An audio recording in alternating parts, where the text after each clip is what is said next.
sapara kanca badendraskeun hanca dongeng Katunda carios nyambung judulna nyaeta Saur Karuhun. Ieu dongeng para mitra karangan dua tatang ayeuna teh nincak bagian ka-34. Sami-sami ngabandungan harita teh aya Mang Irsadnya. Nepungan nyaeta ka Nyi Sarikaya. Pada ngawartosan perkawis aya teu damang ngalantraskeun. Mang Menon ngaleos rek ngabejaan Nyi Sarikaya, Ari Irsad jeung pangiringna arungah kalawan yukina babalean. Waktu Mang Menon nyusulan Nyi Sarikaya berai panto muka, oreng Aki Kalajaya kakarareng seta salat lohor di kamarna. Atuh Aki Kalajaya rada kaget sabab di luar aya semah anyar pinang. Ai geuning aya tamu ieu teh. Nuti mana sareng bade kasaha ujang teh? Cek Aki Kalajaya tumanya. Cika melang sepuh maksud bade dedeheus ka dieu ngundupi sepuh teh leres kitu jenengan Aki Kalajaya. Cek Irsad barisa salaman. Leres ujang ari wasta mah pun Kalajaya Aki teh. Atuh nupi salira teh saha? Aki Kalajaya malik tumanya ngaran. Ari wastawa simkuring teh Irsad sepuh. Ujang Irsad upi priyogina aya naon ujang? Ai priyogina mah ka Nyi Sarikaya sepuh bere kajurungan ku ibuna Kang Hamidan. Priyogi ka si Nyai keke sakedap ujang. Nuju ka tampian heula nembe teh ceuk Aki Kalajaya nu harita. Harita teh para mitra guru tak Nyi Sarikaya datang horeng jeung sagara salakina sabab meunang nyusulan Mang Menon. Geuning tamu tos lami sagara nyolongkrong harita teh para mitra sasalaman kasemah. Neme ujang nepangkeun Irsad. Temal Irsad kalawan ngenalkeun ngaran. Kitu di sagara nerangkeun ngaran manehanana. Padahal di jarero atuh Agus di dieu mah teu pararuguh teuing. Dina sok atuh pindah ka jero moalnya. Anu sejen diuk di handap yeuh. Teu sok di jero. Sumuhun atuh saena mah ngalih kalebet atuh Kang. Cek Nyi Sarikaya mairan. Teu hararese sararea pindah ka jero.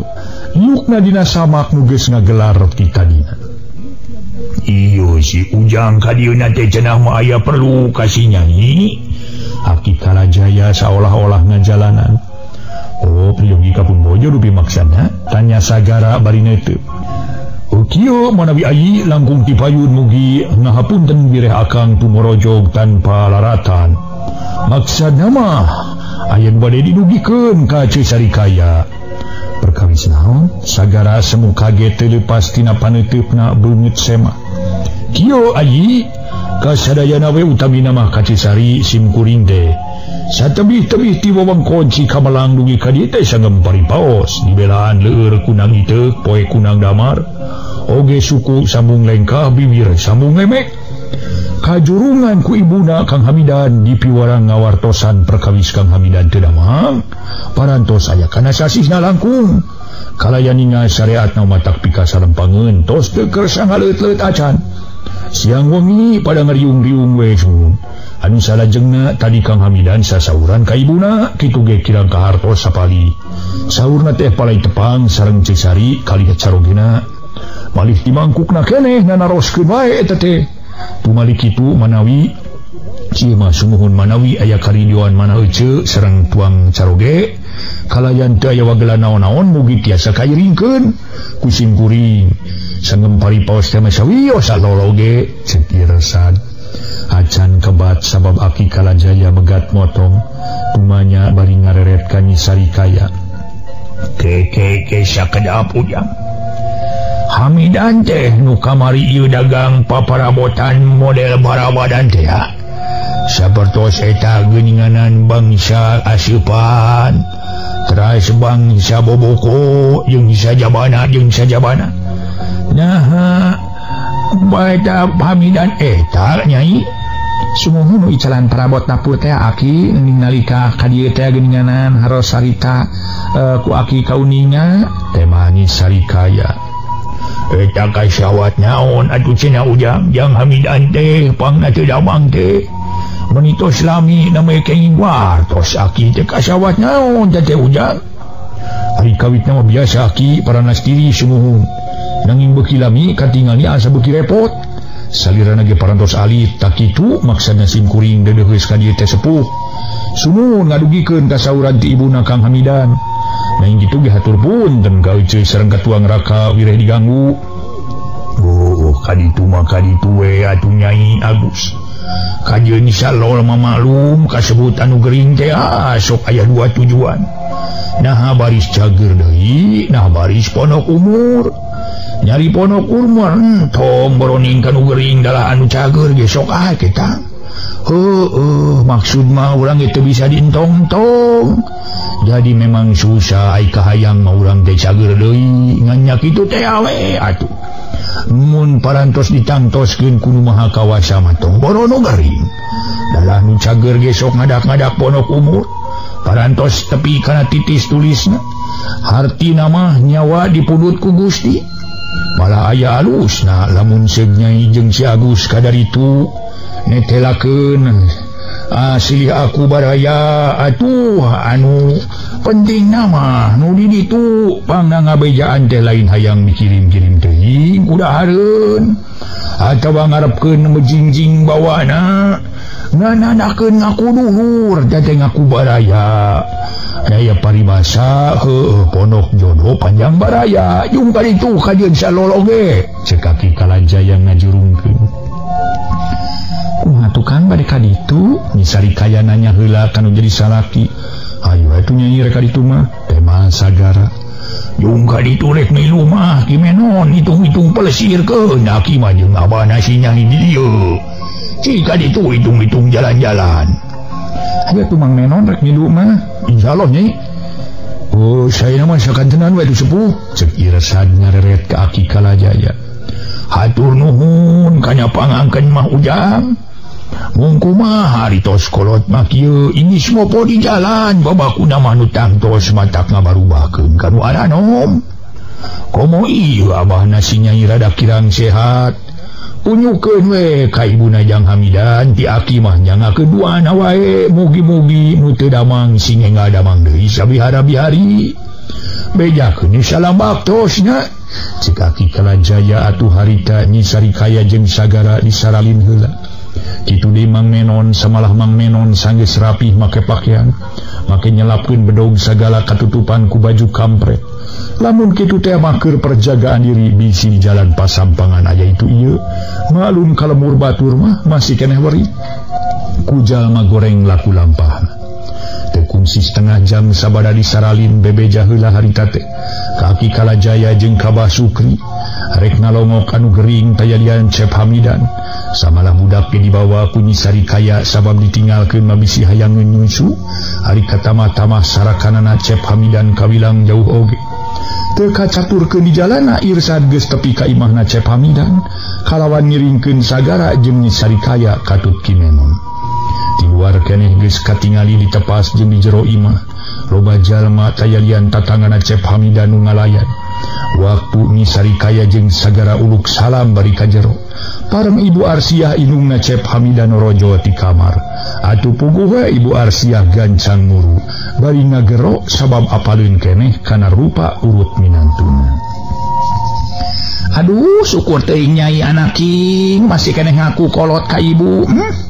Kamang ka dieu yap ka dieu. Pokna bari ngarangku di barungku murag-murag kenci mata. Atuh kitu deui nyisari kaya cuma 5 sedang budak gancang disamat ku sagara bapana kalawan Ibu Arsiah pokna. Ieu teh salaki Nyai bari nunjuk ka sagara nu keur nanangkeun budak. Nuhun Ibu tema nyisari kaya gek dieu. Hatur nuhun ujang tiasa ditepangkeun sareng Ibu. Sawangsuna Ibu mung ngapunten we ka dieu teh lugag legog Ibu. Ujang mah jalu anaking yeuh ku disumpingan getos ngaraos bingah mali ngaraos bagja nawiskeun ngangkeun sepuh ka Ibu. Manawi kieu ujang Nyai langkung ti payun Ibu neda dihapunten wireh tos kumawantun ngangkir Nyai sareng ujang. Kalayan ngajurungan ieu pun Irsad ari marga nama itu si Asep ti mangkukna kenehna naroskeun Nyai sareng ujang. Saurna teh cenah hayang panggih cenah kitu. Atuh Ibu teh ngaraos bingung ujang Nyai. Mun nu dianggo bingung ku Ibu teh atunya aya jurung kenen saja bitik itu terang di panglingihan ujang harita ditumutkeun sok inggis kumaha teh malum kasebatan teu damang nya kaleresan ieu jam irsad anjeunna kersaeun saurna teh bios bi ku abdi we bade dipaluruh manawi kapendak ari heung teh alhamdulillah ujang sareng si nyai teh asa kairingkeun rupi teu damang teh parantos sabaraha dinten Bu atuh bade majeng sasasih ujang mung teu kersa barang tuang nama samingon ayeuna teh malicai ge teu kersa mangga atuh tepangan heula atuh ujang oge nyai tema Ibu Arsiah bari nguniang nangtung hari kimi nonpok kus kadu budak teh tong dibawa ka jero atuh budak teh dititipkeun heula ka Mang Menon geus kitu mah sagara jeung Sarikaya ka kamar dibarengan ku Ibu Arsiah nu kabeneran kersana Al Mukarrom ajengan Aceng aya keneh sareng garwana. Assalamualaikum sagara uruk salam bari nyolongkrong sasalaman ka ajengan Aceng kalawan diwaler. Waalaikumsalam warahmatullahi wabarakatuh. Nu ti mana ujang teh? Ajengan Aceng tumaros sedeng nemalan Ibu Arsiah. Punulur mama manawi teh nu ditataroskeun ku pun anak teh kaleresan kairingkeun ku Jang Irsad. Hatur nuhun tiasa sumping ujang mangga bade nepengan ujang mangga saur ajengan Aceng bari lungsur kojengkang sagara ngadeuketan kitu deui Nyi Sarikaya harita Ibu Arsiah ngagero lirih kacep Hamidan nu tita tadi gawenangan ngalempreh wae. Asep iya Nyi Sari ka dieu sareng sarogena Asep pokna atunya Cep Hamidan beunta tuluy ngareret ka Nyi Sarikaya ret ka sagara para mitra kaum dangu harita teh para wargi sadaya atuh sakumaha nu kauninga nya Cep Hamidan beunta tuluy ngareret ka Nyi Sarikaya ret ka sagara. Kang ieu abdi sagara sareng si nyai nyangakeun panglayad kalawan mugi ulah kirang-kirang ngahapunten. Nabdi neme tiasa ka dieu jalaran kutu terang teh akang teu damang neme gae ngajurungan tuang ibu karo rompok. Ceuk sagara bari sasalaman Cep Hamidan harita ungu katingali kununying hareupanana sigan wimu. Kang, hapunten abdi lahir tumekaning batin. Cek Nyi Sarikaya kituna teh Cep Hamidan ukur ungu. Tapi harita make jeung cuma 5 sagala siganu sedih. Taterek sedih kunaha atuh da pungguh Cep Hamidan hate leutikna mah gede keneh duriat ka Nyi Sarikaya. Komo kitu tepungna jodoh ti keur bujang jeung lanyang. Sanggeus Nyi Sarikaya nyarita ret Cep Hamidan ngareret ka Ibu Arsiah inungna. Tuluy tutunyuk kana koper kulit dina luhur lomari. Sakedapan mah Ibu Arsiah nu can ngartieun kana maksud Cep Hamidan tutunyuk. Pok Ibu Hajah Rohmah garwana ajengan Aceng naroske. Nuduh kenaon Asep teh nyai? Duka atuh Ibu kirang kahartos mung tutunyukna teh kana luhur lomari. Cing manawi dina koper aya simpenanana nyai, cobi lungsurkeun koperna. Sok lungsurkeun nyai koperna manawi aya panuhun ti ayeuna kitu saur ajengan Aceng atuh Ibu Arsiah. Nanya heula ka Cep Hamidan. Asep ieu koper anu ditunjuk ku Asep teh? Cep Hamidan unggul. Tapi ku ayeuna renghapna asa gancang bangun capek. Jabat tarang beus ku kesang duka kesang biasa duka nu disebut kesang batin teh. Geus kitu mah Ibu Arsiah nurunkeun koper tina luhur lomari kalawan luhurna dielapan heula. Dihanap sabab belewuh pinuku kebul. Sanggeus bersih tuluy diasongkeun kalawan Cep Hamidan siga nu hararese rek muka koper teh. Ari katamah-tamah leungeun ngaleleper atuh tutup koper dipangmukakeun ku ajengan Aceng. Brai dina jero koper aya buku tulis jeung pulpen. Ragamang Cep Hamidan kana buku tulis bari leungeun tetep ngaleper. Harita buku tulis dijungjungkeun anak kecil caya amplop murag tina jero buku. Som dibikeun ka sagara tapi ku sagara teu buru-buru nampanan malah ngareret ka Nyi Sarikaya ari ajengan Aceng saurna. Tampi kadinya ujang kalayan tinggalian di lembetna Milih aya seratan geus kitu maka karaku sagara ditampanan. Tapi can wani muka kana eta amplop teh malah ngareret ka Hamidan sabab katingalina nyodorkeun leungeun ka Nyi Sarikaya siga nu ngajak sasalaman. Atuh ceng leungeun Cep Hamidan dicekelan solongkrong ka sagara samalah ku sagara mah mani siga nu pageuh sasalaman teh ka sagara mah sedeng nu nyaraksian pating palencrong ka Cep Hamidan.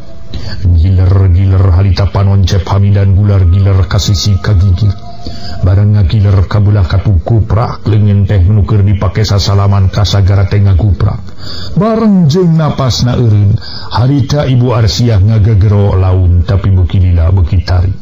Asep gabrug Ibu Arsiah ngarangkul kana awak Cep Hamidan. Kalawan Ibu Arsiah setengah ngajerit si horeng para mitra Cep Hamidan teh tipi kana titis tulisna dipunut ku Nu Rahayu dipenta ku Nu Maha Kawasa dipunut ku Yang Agung dicana ku Nu Maha Kawasa bulih ka jati mulang ka asa ninggalkeun alam rami. Innalillahi wa inna ilaihi rajiun. Saur ajengan Aceng atuh kitu deui nu sejena meh bareng pada ngucapkeun innalillahi. Ibu Arsiah cerit mah sabeuki bedas cohagna ceuri ka pati-pati ku ayana nu jadi anak ninggalkeun salalawasna. Atuh nu sejen babakuna mah kaum ibu pada kabawakeun murang cimata milu ngarasa sedih kanu kapapatenan. Danya kitu sabagian loba teh teu di lalaki teu di awewe teu di kolot teu di budak satiap anu ditinggalkeun mulang ka alam kubur atawa ka alam barja rada berat oge rek micin kasedihna teh. Tampolana sok anu terus kapidara masing anu nyaritaan ulah dicengcerikan ge geuraheun komo ari keur Ibu Arsiah mah pantes rek ceuri ka pati-pati ge sasat inung bapana geus leuwih ti heula ninggalkeun. Acan ge 2 tahun geletuk salakina ninggalkeun ayeuna nu jadi anak bisa ninggalkeun. Sakapeung Ibu Arsiah cengkat tina nyuuhna kana dada layon sabab dicaritaan ku Nyi Sarikaya tapi teu lila bruk nyuuh deui malah ngagero tarik pisan malah ceurik ngaguk-guk karita teh para mitra Ibu Arsiah bari nangkep layon nu jadi anakna. Ibu Rohmah nyarita Nyi Arsiah sing emut Ye sing emut, ye sami we sareng urang teh teu hawatos ka tuang putra kalayan henteu ridho dipunut ku nu kagunganana. Ye hentong bujeng tuang putra adalah sadayana oge ye saha anu kagungan ari sanes Allah Subhanahu wa taala mah anu mawi tos sing sadar sing ridho. Tuang putra mah tos kantenan kieu kalayan pada ngagugulung ku sadayana sedang urang. Wallahu alam kumaha sereng di mana bade dipunutna ku Gusti. Oge duka ku jalan naon sababiahna mah urang dipunut ku Gusti teh jalan sadayana ge jalmi boh istri boh pameget boh sepuh boh murang kali rupi-rupi patokanana atanapi sababiahna mah. Saur Ibu Hajah Romlah bari harita teh ngajungjungkeun awak Ibu Arsiah sagus ngajungjungkeun lajeng dikepretan cai raraina ku ajengan Aceng. Ngaso heula para wargi, ngaso heula ngaso.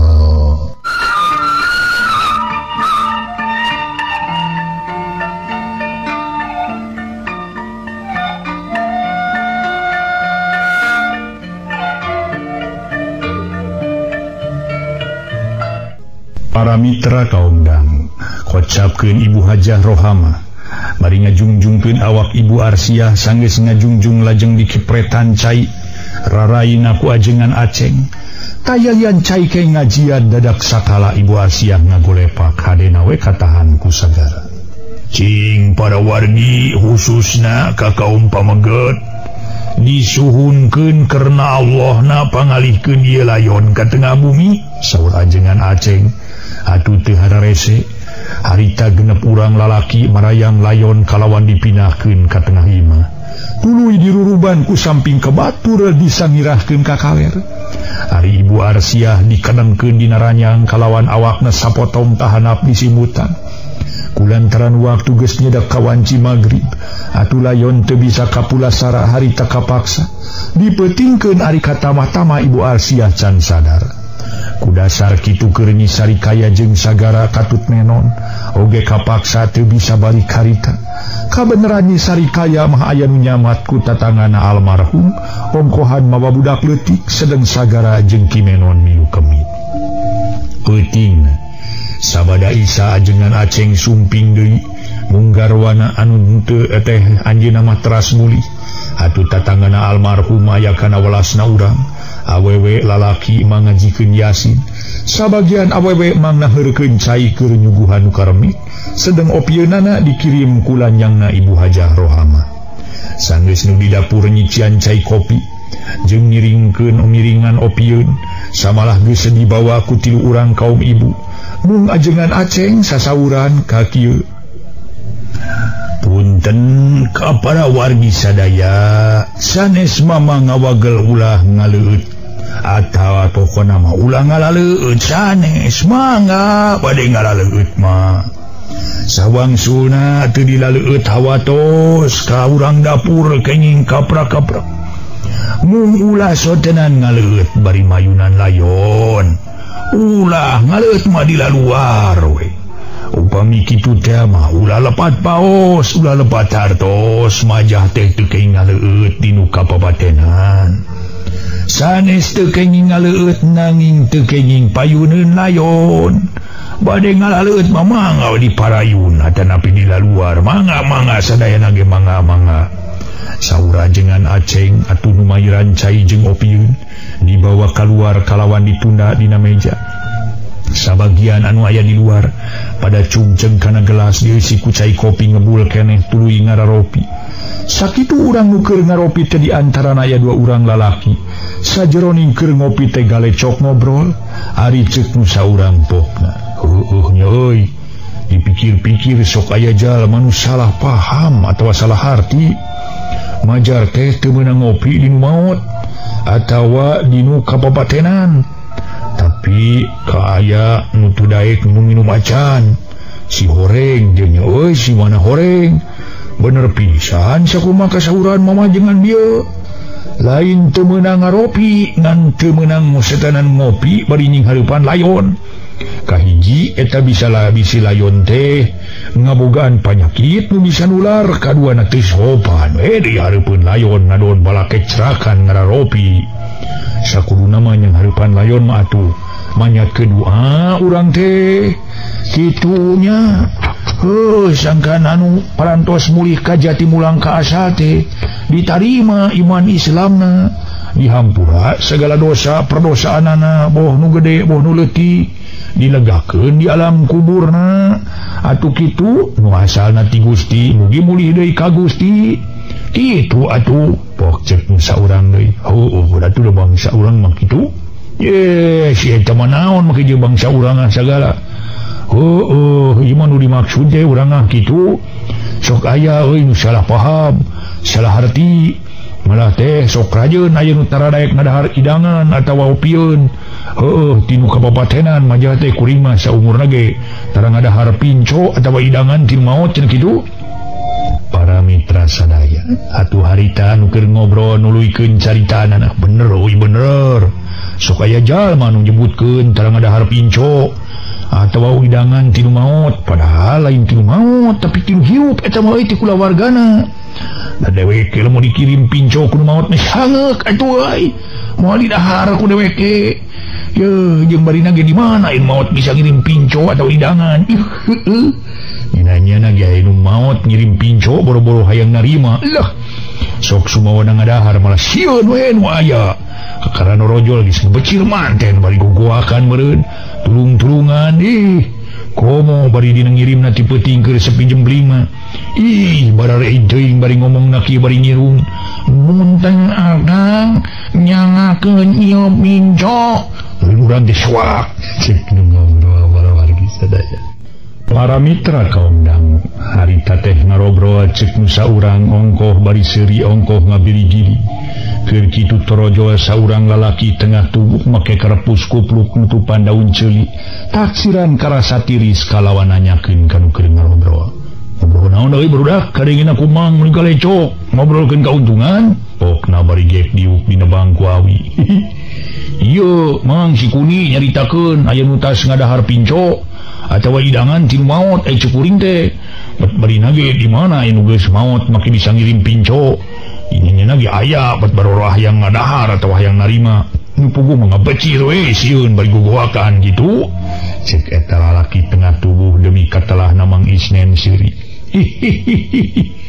hari panjang adek ngobrolkeun urusan kauntungan euy horeng ngobrolkeun pinco tinu maotnya nya heueuh di mana teuing aya nu geus maot bisa ngirim pinco atawa hakaneun tong boroding lain dalah deweke sangeuk teuing narima hakaneun tinu geus paeh madu tayina kuring rek nanya ka mang ieu mah lain rek ngajak ka padunya tapi rek aya tanyakeun sabab kolot mah tadi je disebutkeun aya paribasa legok tapak genteng kadek beunghar kuluang lega ku pangalaman beda deui jeung samodel kuring atawa si onyon kasebut budak kamari sore uing mah ceuk paribasana ge disebut budak keneh bau jari ngayo kitu anjaro ngae atuh jari ngao meureun ceuk Mang Isnen tanya kitu teh we lah beda seutik mah tuh ulah disalahkeun deui Mang ceuk Mang Kuni ari kitu rek nanyakeun urusan naon maneh teh Mang Isnen bari ngarongkong pipiti nu diisi ku bako jeung daun kawung rek ngarokok eta mang rek nanyakeun perkara di maot sok rajeun aya nu dihajatan sabode tiluna tujuna 40 jeung 100 malah oge nu tara dihajatan eta teh aya dina hadisna atawa dina Quran mah cek Kuni harita kapapanjangan majah teh tambah nunutan perkara nu kitu mah na hadis atawa Qur'an ge eueuh nu maot kudu dihajatan mah sok sumawona diwenangkeun eta mah kumaha diurang na we heueuh nu dimaksud teh pihak kulawargana rek dihajatan moal meunang ganjaran rek teu dihajatan moal matak jadi siksaan atawa matak jadi dosa sabab teu kasup wajib jeung sunat anu ngayakeun hajat lain ngahajatan nu maot eta mah tanda karumasaan kanu mangajikeun atuh kanu nguruskeun ka makam umumna takomo nu sebut tahlil mapan moal nya nu tahlil teu cai-cai acan harita para mitra Kuni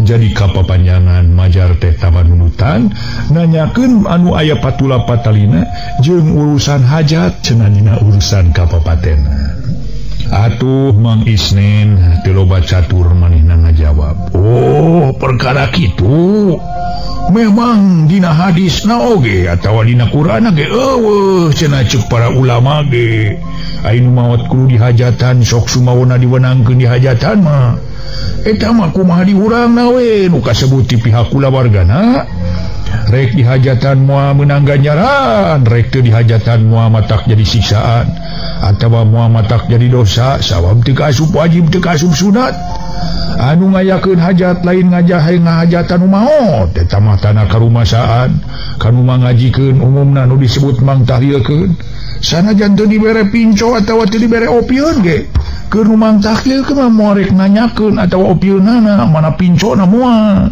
da tadi ya ibadah karena Allah milu ngadeudeuh atawa ngadorong kudu kanu maot lamun aya teh majalma anu milu tahlil heung nanyakeun opieun lain ge ibadah atuh rek ngadon mentang opi cenah kanu tara atawa kanu nyarek ulah dihajatan tong dipikang hewa ku urang da maksudna mah hade nyata ngaraskeun ka kulawargana ulah kaprak-kaprak eukeur atuh geus urang ditinggalkeun maot boh kusaha we der urang anyuk hutang ulah nya sedih ditinggalkeun kuno maot nya atawa nu jadi salaki atawa kudu jadi pamibajikan kitu deui ku indung ku bapa atawa ku anak incu nyariweuh ku hajat sagarupa bol komo bari anyuk hutang mah hajat tanya anyuk hutang ka warung beuki-riweuh nu aya mana tas kapapatenan mana nying hareupan hutang ka warung uruk nyokot itu jeung ieu nyokot eta teh minyak letik atuh nyokot opio nyokot itu jeung ieu wah serupa-rupa cenah eta aya nu nying hareupan hutang ka warung urut nyokot itu ieu nya eta mah meureunnya jadi engkana kitu teh we meureun atuh lamun urang geus nepi ka kituna teh etang hitung-hitung kaingetan kata tangga atawa tisanak baraya sasen sapeser matak naon pake keperluan kulawarga dipake mayaran hutang bisi anu mau teh boga hutang kata tangga atawa ka warung ku dasar kitu keur urang mah ulah dipake pasualan teuing lah dituna dipake padu non teh padu temahna jadi bentrokan jadi beneng jeung dulur pada dulur jeung baraya pada baraya jeung batur pada batur di salemur jadi papasean moal batak jadi kauntungan aduh papasean teh pan ngalah madalang nimbulkeun pidoraka wungkul teh kudu kumaha cenah alusna mah nafsi we batur rek kitu pek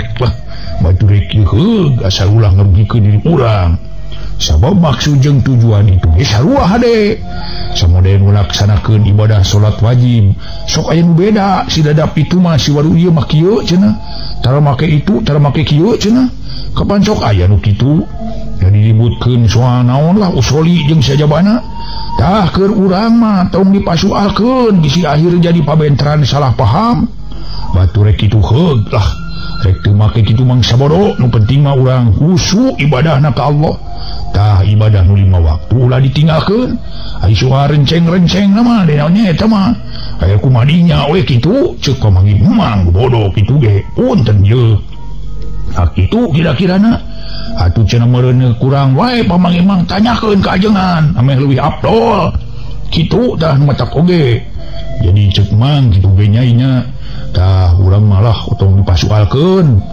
ulah jadi pabentar paham kono mah kitu nu penting urang khusyuk ibadah ka Allah tujuan jeung maksud mah kadinya keneh ka Gusti Allah samode silaing jeung dewek pada rek ka Bandung lain jalan ka Malangbong dewek jalan ka Garut tujuanna mah sarua pada ka Bandung jadi teu kudu silih geunggeureukkeun sok sumaona silih gorengkeun silih salahkeun teh mah da ieu ge nu kabupatenan sok aya nu dihajatan aya nu tara aya nu sok ditahlilan aya nu tara tong sawan geureuh tong silih cembat utara ulah nyempadkeun ngosok ulah nyempadkeun utara bising keneh jadi perpecahan sedang urang ngalaksanakeun ibadah teh atawa ngalaksanakeun papagon agama Islam teh nuntun kana jalan repeh rapi nuntun kana jalan kasalamatan kari-kari urang pacengkadan tina pasal beda ngalaksanakeunana atuh mun kitu mah geus nyimpang tina papagon agama cek mangisnen panjang lebar mereka terangan kedua orang lalaki tak euy ari luang kolot mah kitunya euy itu turutanin urang nu hartina mah urang jeung urang silih ulah silih gorengkeun ulah silih cempat atuh silih omongkeun nu hartina keur urang nafsi we pokona mah kitu batur rek kitu heug atuh rek ieu heug ceuk basa urang Batawi teh mah luh gua saperutnya sakadutnya heueuh nya cek Mang Onyon ditungtungan ku seuring para wargi sadaya tadi gambaranana jelas nemu urang ulah teras dianggo emutan terus dipikir wah ieu bisa beda cenah para wargi bisa beda ye nujuna kadinya kabeh ke Bandung hiji jalan Malangbong hiji jalan Garut para wargi sadaya ngape maraehanana kitu mun ti Tasik anu antara Tasik jeung Nagrengna maraehan kitu pokok utama Nagreng ka Bandung mah tetep jami sami kitu para wargi sadaya gambaran Nagreng ka Bandung mah sami kitu nya sedang nupang utamana teh dianggap Nagreng Bandung kitu tah antawis nu hiji ka Garut hiji ka Malangbong eta mah urusan maraehan sanes raehan para mitra tami-tami numutkeun keyakinan masing-masing kenging menak penemuan atanapi menak ilmu boh hati para ulama numutkeun hadis anu cenah para wargi sadaya kitu tah janten eta mah asal yakin mamangga teh teuing para wargi asal yakin tapi kudu yakin leres-leres yakin kitu para wargi yakin namun upami teu acan yakin taroskeun ka ahlina kade ulah lepat ye ulah ngajol yakin sorangan ulah kedah taroskeun lah ka ahlina ditaroskeun kaborkeun naon aya para ulama lai keur erek diantep mah kitu para wargi taroskeun eta teh patarosan pikeun urang panyaluhan urang para ulama teh taros ku urang taroskeun nah bener mah tah leres mama cenah kieu kitu pasti para ulama mereka keterangan deui atuh cenah palebah para ulama cenah meureun rada kirang keteranganana tangtos para ulama ge naroskeun kanu langkung uminya kitu diandawisna para wargi jadi gambaran yen geuning di agama Islam teh urang teh cenah kudu bener-bener nyian ilmu teh di nepi ka eueuh batasanna watesna urang nyiar ilmu. Jadi gambaranana para wargi agama Islam jeung agama pendidikan. Jadi urang salamina kudu nyiar ilmu terus, ulah nepi ka putus gitu. Ulah nepi ka putus, teangan ilmu. Baik kadinya teangan ilmu. Ambahanana salega-legana para wargi gambaran tadi kitu. Yang ulang jujur yakin taroskeun heula ka ahlina gitu. Taroskeun kita bumi terus muncung ada dugi terus aya pemecahanana kurnaon di urang aya majelis ulama para wargi gitu ai bade diantep mah gitu kurnaon dibentuk ai keur diantep mah eta teh panyaluhan urang sadaya taroskeun urang sadaya upami urang menat masalah-masalah nu aya patula patalina sareng urusan agama mangga para mitra bahan lenyepanin sakedik bahan katampi etang-etang bahan lenyepanin mangga urang teraskeun deui dongengna atuh para wargi. Para mitra kaum dam geus kitu mah saurang oge eueuh nu ngaromong deui namah-namah jempling namang sapeuting nu kadenge lintang ti sora bangkong jeung bancet nu direcet dibarung ku sora ciang-ciang jeung lonok tingkeureun kalan-kalan kadenge anjing ngagogog ti jauhna duka ngagogogan aya jalma duka aya anjing deui atawa ngagogogan ucing sedeng anu karemit sabagian anu lelemutan-nunutan malah aya terus kasarean sabagian anu kuat ku tubuh ting jerentul bari arudun ting kelepus malah nu di luar make anu ngadurukan sagala saliduru sabab hawa kapeutingnakeun asa beuki tiris atuh teu karasa tur teu kanyahoan harita geus kareungi sora nu azan di masjid meninggal genep pertana ngageuing atawa ngelingan kanu rek ngalaksanakeun ibadah salat subuh sabagian loba anu karemit baralik heula ka imahna sewang-sewangan kitu deui ajengan aceng tos pangpayuna muli samalah sagara mah jeung kimenon ge teu tingaleun arinit ka masjid anu pernahna teu sabara jauh ti imahna almarhum anu aya di imah kari genepan diantarana awewe opatan lalaki duaan ning hareupan layot samalah ibu Arsiah ge ayeuna mah geus sadar panon teu carinul teuing balas ceurik sakitu lilana tapi budina tetep alum sabab kasedih can bisa leungit ngaso heula para wargi ngaso heula ngaso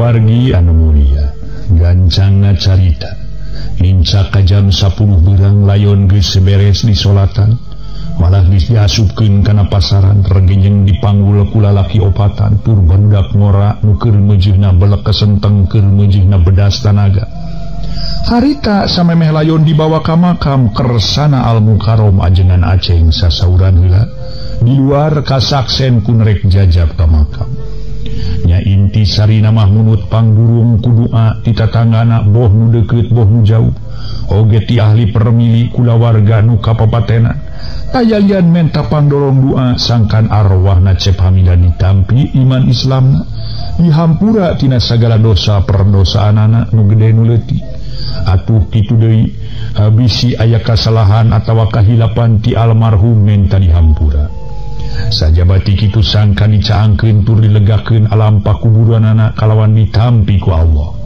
pamungkasna ajengan aceng asmana ti kulawarga kalayan atasna miti kulawarga nu dikantunkeun mulih ka alam barjah nganuhunkeun kana bantuan ti tatangga boh bantuan nu mangrupa harta boh bantuan nu mangrupa tanaga tutas kersana ajengan aceng sasaura ditutup ku ungelan nyaeta innalillahi wa inna ilaihi rajiun sareng harita keneh para mitra sadaya atuh ajengan aceng anraskeun kana al-fatihah geus kitu goloyor pasaran dibawa ka makam kalayan pada ngajajabkeun ku puluna urang ari ibu Arsiah ngagoloyor pasaran teh gauk ceurik di payunan ku ibu Hajah Rohmah garwana ajengan aceng jeung sababaraha urang kaum ibu nganu can unggah deui teh lintang ti sarikaya sabab manehna keur nyalinan budak ari sagara mah jeung kimenon acan unggah deui sotenan bumeh milu jajab ka makam teu kungsi kabedug lohor anjeunna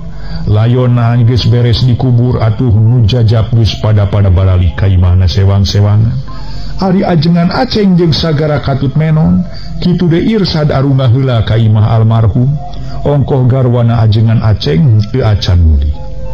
Kasampak Ibu Arsia indungna almarhum keur nginghak ceurik di payunan ku Ibu Hajah Rohama jeung tatangga 5 urang awewe gek ajengan Aceng calik gedengeun garwana kalayan sasauran.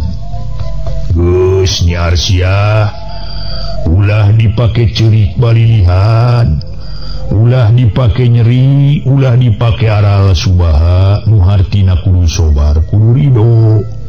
Sabab dipunut kudu kagunganana. Keur di dunya keneh urang ngaku anak, ngaku incu, atawa ngaku indung bapa, nini aki sotenan keur di dunya. Dari geus teu aya di dunya mah Allah nu kagungan. Entong boroning kasebut jelema adalah ceuk paribasana. Uteuk tongo walang taga roh godong-godongan ge kagungan Allah atawa Allah nu nyiptakeunana. Puguh lamun ngingetkeun kana kanyerian mah saha nu teu nyeri, saha nu teu sedih, saha nu teu nalangsa ditinggalkeun mulih ka alam kubur kudu jadi kulawarga. Ngan urang kudu sadar, kudu percaya kanu kagunganana. Dasar rea ge bakal dipundut ku mantengna. Ongko nu sarupa kitu mah kasebut patokan umur teu bisa ditangtukeun atawa dipastikeun ku urang. Sajabati kitu geus tepi kana titis tulisna, geus teu bisa dihalangan deui, teu bisa diulah-ulah, teu meunang dimunggu. Tina bakating ku urang mung ninggalkeun ieu alam dunya, heunger maneh di jero peti besi, tur dilapis ku wajah oge keur pangeran mah teu kahalangan ku peti besi atawa ku wajah. Lantaran Allah Maha Kawasa Maha Wenang, malah nu kacida alusna mah atawa anu kacida hadena. Lamun urang ditinggalkeun maot kudu jadi kulawarga heung manyatkeun doa. Sangkan anu parantos mulih ka jati mulang ka asa ditarima iman Islamna, atawa mulih ka alam barzah teh mawa iman jeung Islam nu dipiridho ku Allah. Dihampura tina dosa perdosaanana nu gede ge mangurangan, dosa nu leutik sina bebas kalawan kawengku ku kecap inna lillahi wa inna ilaihi rajiun. Nu kawitna ti Gusti mulih deui ka Gusti. Atuh lamun anak ditinggalkeun maot ku indung bapa, muga Gusti ngalungsurkeun asihna kapun bapa sareng kapun biang sapertos asihna pun bapa sareng pun biang ka jisim abdi disagigireun menta dihampura dosa perdosaan teh. Tah eta anak nu soleh kasebutna nu daek tur getol ngaduakeun ka arwah indung bapa. Sanajan kurang dipake cerik balilihan cek paribasana cerik ngaluarkeun cimata ketige, urang peuting cerik tetep we nu geus mulang ka alam barzah moal bisa balik deui ka dunya. Saur kersana Al Mukarrom ajengan Aceng ngaburu ka Ibu Arsia. Atuh geus kitu mah jep repeh cerikna teh Ibu Arsia. Tekantos lami ajengan Aceng saurna teh bari ngalirik ka sagara anu gawena ngan melenguk teu beda ti bueuk meunang mabuk. Para mitra kaum dangu, hartin harita sakersana Al Mukarrom ajengan Aceng ngawurukan ka Ibu Arsia. Atuh geus kitu mancet cerikna repeh tekantos lami ajengan Aceng saurna deui ngalirik ka sagara anu gawena titata di melenguk teu beda ti bueuk meunang mabuk. Ai sunuhun ujang rupi amplop nu wengi ti almarhum teh parantos diuningan teu acan. Teu acan mama tema sagara siga nu kasima da puguh keur satengah ngalamun. Nah atuh sanes dibuka ujang bilih aya serat wasiat ti almarhum. Bade mama mun ngantosan heula itu pun bojo. Rupi tuang rai di mana kulemna? Taros ajengan Aceng sedeng anu nemalan iresan pokna. Itu mama dirorompok sareng pun bojo. Oh dijang Irsad jing teh angkat itu jang Irsad. Mangga mama temal Irsad tuluy ini nyusulan Nyi Sarikaya.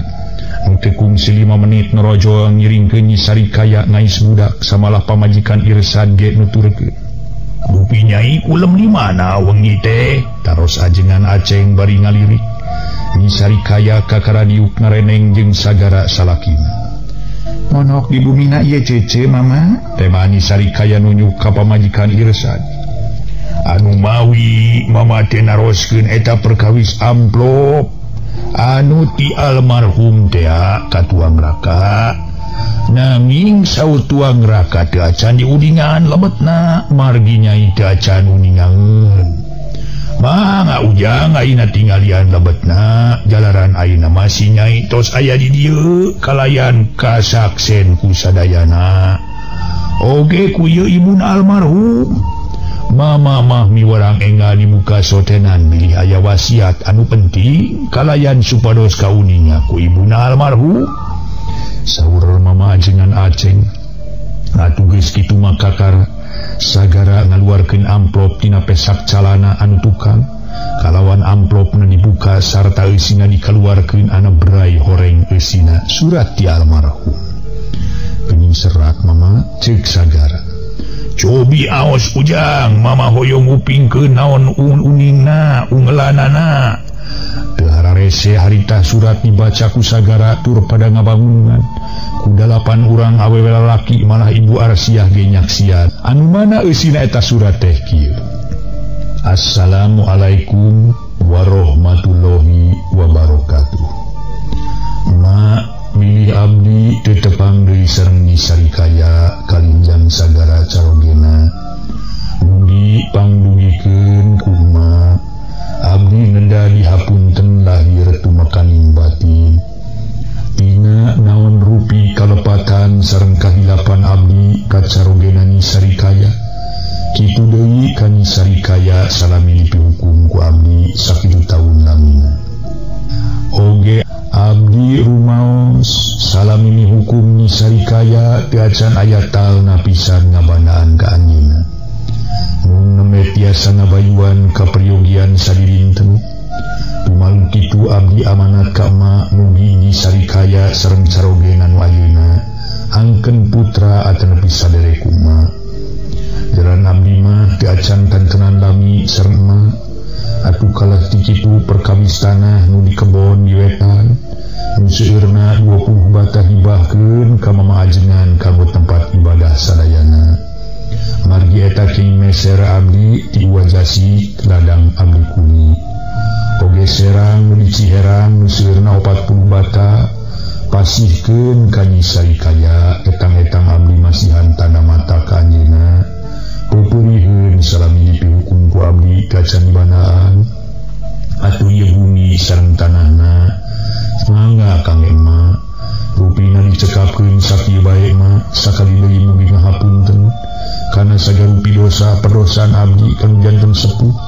oge amanat abdi mugi tiasa dilaksanakeun ku emak wassalam baktos abdi hamidan kitu para wargi anu mulia eusina eta surat almarhum nu teu tebih tina sangkian ajengan aceng eusina teh si horeng surat wasiat tah geuning ayeuna mah teu tebih tina timur mama ujang leres we surat wasiat ti almarhum nya diamanatkeun mah ka Nyi Arsiah ibuna eta kumaha atuh pangemut Nyi Arsiah aya wangsit kitu ti almarhum saur mama ajengan naros ka ibu Arsiah nu keur tungkul kalawan langsung ku ibu Arsiah dijawab bari sora semu peura jeung lirih dibareng ku ngomongna Cimata mama kang abdi mah moal bade nolak moal bade monah kana amanat atanepi kana wasiatipun anak nu hartosna ku abdi bade dilaksanakeun sakumaha amanat ti anjeunna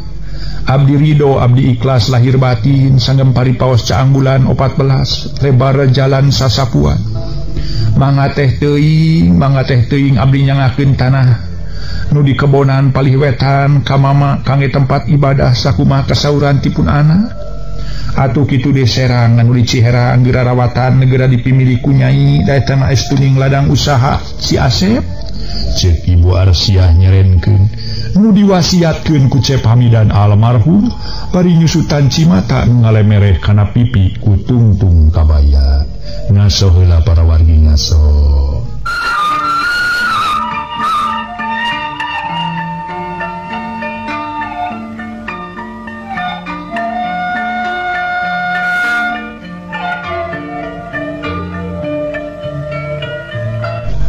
hari ini sarikaya jeung sagara mah aya caritaan gitu tibu Arsiah tatongoy we ngeleng teu lemeh teu nyarek mung ajengan Aceng sasauran deui. Tah kitu geuning kasauran ti mana almarhum teh Nyai.